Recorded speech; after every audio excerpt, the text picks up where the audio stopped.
नमस्कार, स्वागत है आपका हैप्पीनेस इंडिया में और मैं हूं आपके साथ राशिका। तो आज हमारे साथ जुड़ी हैं कावेरी कौशिक जी, जो पेशे से तो एक वकील हैं और साथ में सुनहरा भविष्य की प्रेसिडेंट है। तो आइए हम उनसे बात करते हैं और जानते हैं सुनहरा भविष्य एनजीओ किस क्षेत्र में काम करता है। तो सबसे पहले बहुत बहुत स्वागत मैडम, अपना कीमती समय हमें देने के लिए। आप अपने एनजीओ के बारे में हमें बताइए कि आपकी एनजीओ किस फील्ड में काम करती हैं। Thank you so much Rashika and all our audience. Thank you so much to happiness कि आपने मुझे ये प्लेटफॉर्म दिया, मैं अपने एनजीओ के बारे में लोगों को बता पाऊँ। जैसा कि आपने बताया, पेशे से मैं एक एडवोकेट हूँ सिविल कोर्ट गुड़गांव में। मेरी एनजीओ 2017 से रनिंग है, सुनहरा भविष्य। हमारी एनजीओ विमेन एम्पावरमेंट और चाइल्ड अपलिफ्टमेंट पे काम करती है। जैसे कि हम बेसिकली जो हमारा फील्ड वर्क होता है वो रेवाड़ी के रूरल एरियाज़ में होता है।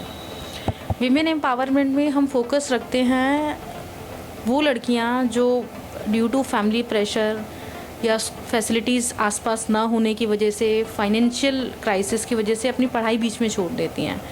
उनकी पढ़ाई स्पॉन्सर करना, बुक्स प्रोवाइड कराना, उनको अगर किसी तरह के कम्यूट करने में इश्यूज़ आ रहे हैं गांव से दूसरे गांव में, वो प्रोवाइड कराना।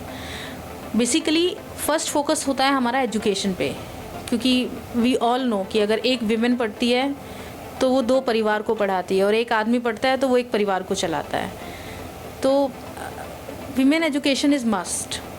एजुकेटेड लड़की, अगर एक लड़की एजुकेटेड है तो बहुत सारी चीज़ें होती हैं, वो खुद अपने आप को एक लेवल पे जाके उन सब चीज़ों से प्रोटेक्ट कर सकती है।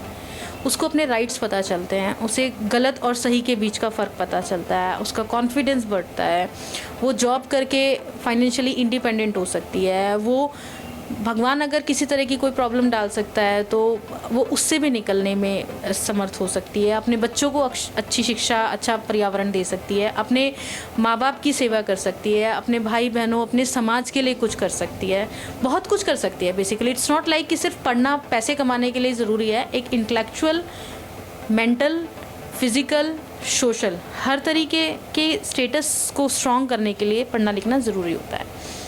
हाँ, तो ये बात तो बहुत ज़रूरी है कि मतलब बहुत सही है कि एक औरत अगर पढ़ती है उसे 2 परिवार पढ़ते हैं। और आपने बात करी कि आपकी ये जो एनजीओ है वो विमेन एम्पावरमेंट के ऊपर काम करती है। तो हमारे देश में देखा गया है विमेन हाइजीन के ऊपर कहीं ना कहीं हम थोड़ा पिछड़ गए हैं, क्योंकि लोग पीरियड्स को लेकर खुल के बात नहीं करते। विमेन अपनी प्रेगनेंसी को लेकर के और कई तरह बीमारियों को छुपाती हैं, खुल के बात नहीं करती, झिझकती है, जिससे उन्हें बहुत सारी कठिनाइयों का सामना कर रही हैं, वो करना पड़ रहा है। तो इसके ऊपर क्या आप काम करें, आपका एनजीओ क्या काम कर रहा है इसके ऊपर? मैम, मैं आगे इसी पॉइंट पे आने वाली थी कि एजुकेशन इज़ आवर प्रायोरिटी। उसके बाद हम जो विमेन के लिए काम करते हैं, क्योंकि women development is a vast field. Women related her issue women development में, विमेन एम्पावरमेंट में आता है। डेवलपमेंट में be a wrong word, that's empowerment. कुछ भी जो हम एक औरत के लिए कर सकें is to empower her. Education के साथ साथ हम काम करते हैं उनकी हाइजीन पे, उनके फिज़िकल जो डेवलपमेंट होता है उस पर।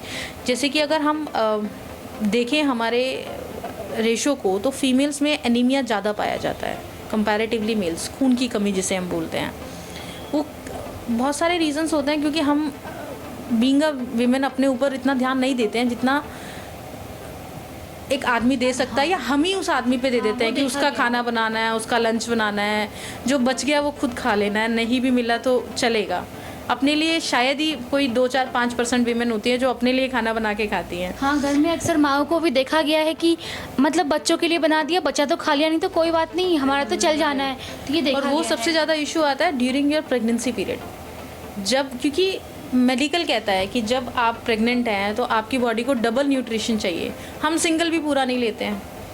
सो उस फील्ड में जब हम जाते हैं तो हम कैंप्स लगाते हैं।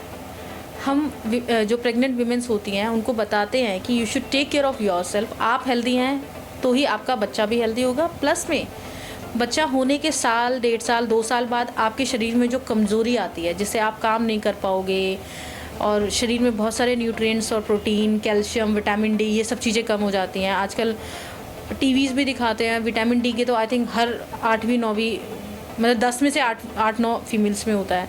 सो ये सब चीज़ों के हम अवेयरनेस कैंप्स लगाते हैं। प्लस में हम योगा कैंप्स लगाते हैं जो प्रेग्नेंट वीमेंस होती हैं उनके लिए। प्लस में हम गवर्नमेंट की स्कीम्स को निकालते हैं, जैसे कि अभी हरियाणा सरकार ने एक स्कीम निकाल रखी है कि प्रेग्नेंट वीमेन जो होती हैं गाँव की, अगर वो अप्लाई करती हैं तो एक अमाउंट है that is 600 rupees per month वो वीमेन को मिलेगा। लेकिन लोगों को पता ही नहीं होता है, ना विमेन को पता है, ना उस गांव के सरपंच को, पंच को, किसी को पता है। हम जाते हैं, हम बताते हैं उनको कि आप अपने डॉक्यूमेंट्स दीजिए, सरपंच उसको साइन करेगा, फलानी वेबसाइट है। कुछ लोग हैं जो नहीं कर पाते हैं, हम उनको अपलोड भी करते हैं। देखिए, इट्स नॉट पॉसिबल कि हम हर किसी को हर चीज़ में मदद कर सकें, बट जितना भी हमसे होता है हाइजीन को लेकर हम जाते हैं, हम फ्रूट्स लेके जाते हैं, इस तरीके की चीज़ें लेके जाते हैं। क्योंकि मतलब कहना नहीं चाहिए, बट हाँ, हमारे देश में आज भी उस लेवल की गरीबी है कि एक घर में खाने के लिए वो सब चीज़ें नहीं है जितने उनके लोग हैं और जिस तरीके की रिक्वायरमेंट है।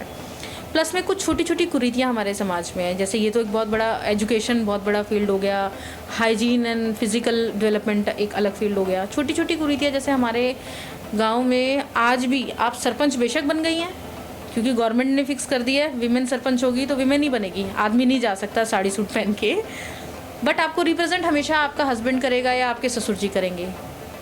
आप अगर कहीं चली भी गई हैं बाई चांस जहाँ मैंडेटरी है कि the sarpanch has to come, आप घूंघट करके जाएंगी।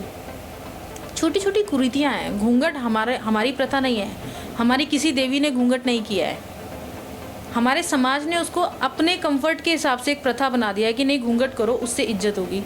ना आदमी की होती है उससे इज्जत, ना औरत की होती है उससे इज्जत। तो इन कुरीतियों के खिलाफ हम फील्ड पे जाते हैं, लोगों में अवेयरनेस डालते हैं कि नहीं, डोंट डू दिस। ये आपकी पर्सनल आज़ादी को वो कर रहा है, परेशान हो रहे हैं आप इस चीज़ से।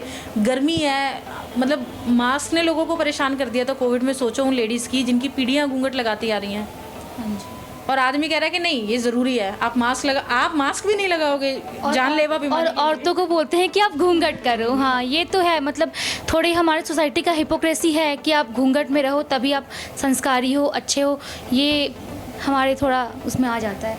तो ये छोटी छोटी चीज़ें हैं जिन पे हम जाते हैं, अवेयरनेस भी करते हैं। कोई प्लस में जैसे कि आपने अभी बताया सबको कि मैं एडवोकेट हूँ, हमारी एक लीगल टीम है गुड़गांव सिविल कोर्ट में। जो भी डोमेस्टिक वायलेंस के केसेस होते हैं या कोई किसी को लीगल असिस्टेंस चाहिए होती है, those who are not able to afford it किसी भी तरह से, या डर के मारी बाहर नहीं निकलती हैं, कुछ खतरा है, तो हम जाते हैं, हम उनकी हेल्प करते हैं, उस तरीके के केसेस लेते हैं, उनको बताते हैं कि yes this is your right, this is something we can do for you. तो इट्स ऑल अबाउट फील्ड का काम विमेन एम्पावरमेंट में। जहाँ तक हम बात करते हैं विमेन विलेज डेवलपमेंट की, जो कि मैंने आपको बताया हमारा दूसरा मेजर फील्ड है, उसमें हम बच्चों से रिलेटेड कार्य करते हैं। जैसे हमारे सरकारी स्कूल्स में अगर हम जाते हैं तो सरकारी स्कूल्स की आप देख सकते हैं कंडीशन कैसी है। हाँ जी।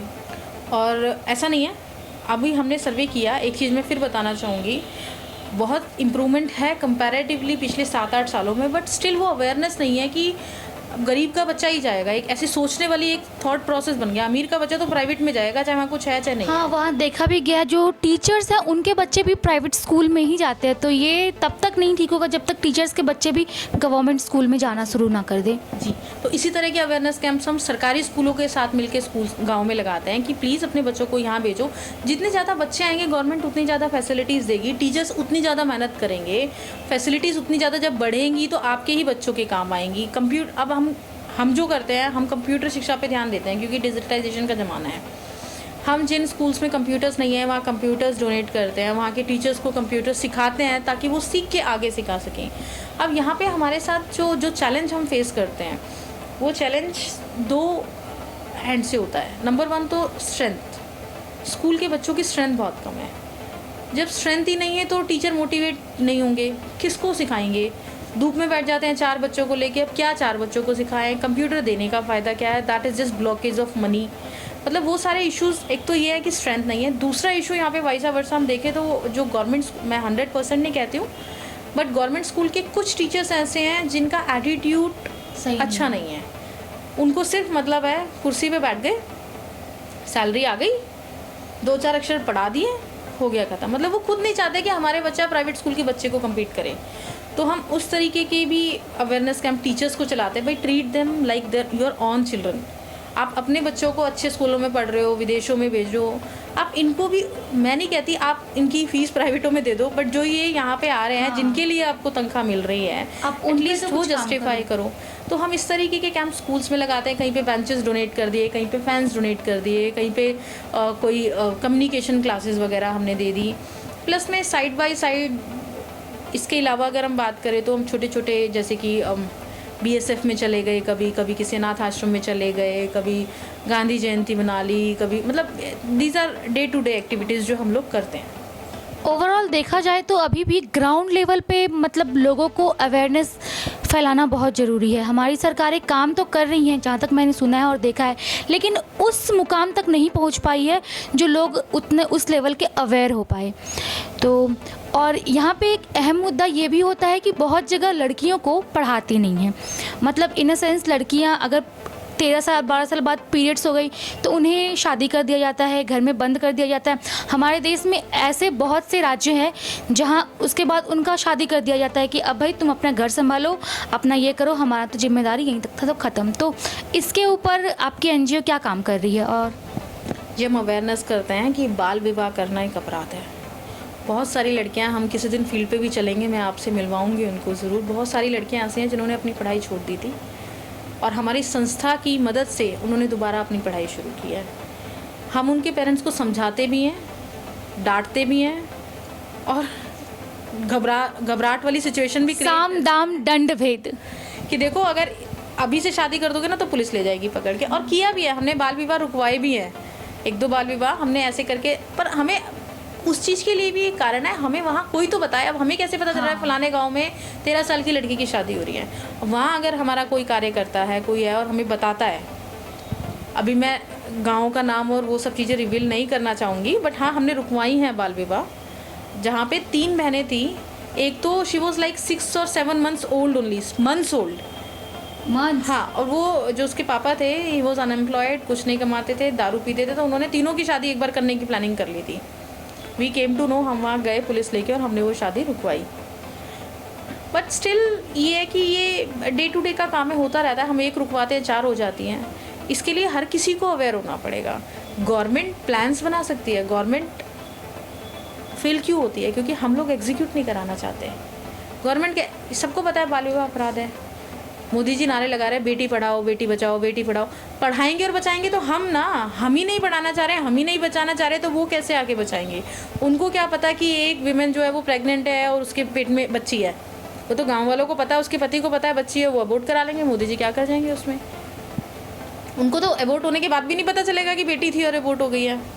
तो बहुत सारी चीज़ें हैं। हाँ, लॉ हमारा थोड़ा सा स्ट्रिक्ट हो सकता है इस चीज़ों पे, बट वही है कि देश की जनसंख्या, पॉपुलेशन बहुत ज़्यादा है। एक रूल को बहुत रिजिड तरीके से अप्लाई करना is quite difficult as compare to other countries, जैसे छोटी छोटी कनाडा और ये कंट्रीज़ हैं। पॉपुलेशन कम होती है, लोग देश के लिए बहुत वफादार हैं, मेंटालिटी बहुत डेवलप हो चुकी है, सोर्स ऑफ इनकम बहुत स्ट्रॉन्ग है, पर कैपिटा इनकम बहुत स्ट्रॉन्ग है, बहुत सारी चीज़ें उनके पास पॉजिटिव है। इस वजह से वो ये छोटी छोटी चीज़ों में नहीं फंसते। हमारे देश में सब चीज़ों की कमी है। सबसे बड़ी बात है हमारी मानसिकता जो है ना वो बहुत बीमार है। हाँ जी, मानसिकता तो बीमार है। अभी देखा जा रहा है ना, देश में महिला सुरक्षा को लेकर के कानूनें तो बन रही हैं, लेकिन इस पे काम नहीं हो रही है। आए दिन अब कहीं सुनोगे रेप, कहीं बहुत सारी चीज़ें।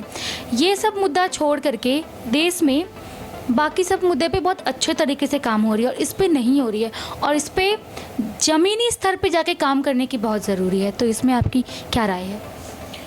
देखिए, आप सही कह रहे हैं। कुछ केसेस ऐसे होते हैं जैसे रेप हो गए हैं, लड़कियों के साथ कुछ गलत काम हो जाता है, उनकी पढ़ाई रोक दी जाती है, उनको टॉर्चर किया जाता है, शादी होने के बाद भी किया जाता है। इन सब चीज़ों का एक मेजर कारण है लैक ऑफ लिटरेसी। उनको ये नहीं पता उनके अधिकार क्या है, उनको कानून का ज्ञान नहीं है। कोई भी देश कानून से चलता है, कोई भी समाज, कोई भी परिवार नियम कानून से चलता है। परिवार में भी अगर नियम कानून नहीं होंगे कि भाई हमें 10-11 बजे के बाद लेट नहीं आना है, नहीं तो पापा गुस्सा करेंगे, हमें 10 बजे के बाद टीवी नहीं देखना है क्योंकि सुबह उठ के, वो कानून है, वो हमें पता नहीं है कि वो कानून है, बट यस वो कानून है। उसी तरह से देश को भी कानून ही बांधता है। लड़कियों को ये नहीं पता कि तुम्हारे पास क्या अधिकार है। आजकल फ़ोन सबके पास है, कोई लड़की खुद भी फ़ोन करके बता सकती है, नहीं है तो किसी का लेके भी बता सकती है। केसेस हम बात करें पब्लिक में नहीं, विमेन तो फिज़िकल हैरेसमेंट अपनी फैमिली में भी फेस करती है। कई बार केसेस इस तरीके के आते हैं कि अपने ही फादर से, अपने चाचा से, ताऊ से, भाई से, बट उनको नहीं पता किसको बताना है, क्या करना है, क्योंकि वो कॉन्फिडेंस ही नहीं निकला, वो घर से बाहर ही नहीं निकली, उसको पता ही नहीं है किसको बोलूँ, क्या बोलूँ, शी फील अशेम्ड। सो वो अवेयरनेस, वो कॉन्फिडेंस उन लड़कियों में डालना पड़ेगा। देखिए, 1 जना, 2 जना, 10 जने, 20 जने नहीं डाल सकते, ये तो पूरे शिक्षित वर्ग का कर्तव्य बनता है कि जो उन्होंने सीखा है, जो उनको पता है, जो उनको आता है, जितना कॉन्फिडेंस उनके पास है, उसमें से कुछ आगे भी पास ऑन किया जाए। हाँ, आप सही कह रहे हैं, बट इसका भी यही है अवेयरनेस। आप हर किसी को जाके एक सिचुएशन से निकाल नहीं सकते हैं, बट एक आप बहुत बड़े प्लेटफॉर्म पे अवेयरनेस फैला सकते हैं कि हाँ, अगर किसी के साथ ये हो रहा है तो आप ऐसे करें, अपनी आवाज़ उठाएं। अपनी आवाज़ उठाएं। और महिलाओं को ये जानना बहुत ज़रूरी है कि उनके लिए देश, कानून सब खड़ा है। वो बस एक बार हिम्मत करे और हिम्मत के साथ हमारे सामने आए। उनकी सारी दुख दुविधा समाधान करने के लिए हम यहाँ बैठे हैं, हमारी सरकारें भी बैठी हैं। तो इसी तरह बात और कहना चाहूँगी। हाँ जी, बहुत अच्छा लगा मुझे आप लोगों से मिलके, आपने ये प्लेटफॉर्म मुझे दिया। और स्टिल मैं हैप्पीनेस इंडिया के माध्यम से कहना चाहूँगी, अगर हमारे या आपके लिंक में ऐसी कोई महिला है जिसको इस तरह की कोई समस्या है, कोई कानूनी विमर्श चाहिए, कोई फाइनेंशियल एड चाहिए, या किसी तरह से कोई टॉर्चर वो झेल रही है, तो सुनहरा भविष्य एनजीओ को संपर्क करें और हमसे जितना भी हो सकेगा हम आपकी दिल से पूरी मदद करेंगे। धन्यवाद। मैडम की सुने और इन्हें संपर्क करें, और अगर मैडम से नहीं हो पा रहा तो हमें कांटेक्ट करें, हम आपको मैडम तक जाने का रास्ता पहुंचाएंगे। और इसी तरह हमारे चैनल को एक प्यारा सा लाइक, शेयर, कमेंट और हाँ, प्लीज़ सब्सक्राइब करना ना भूलें।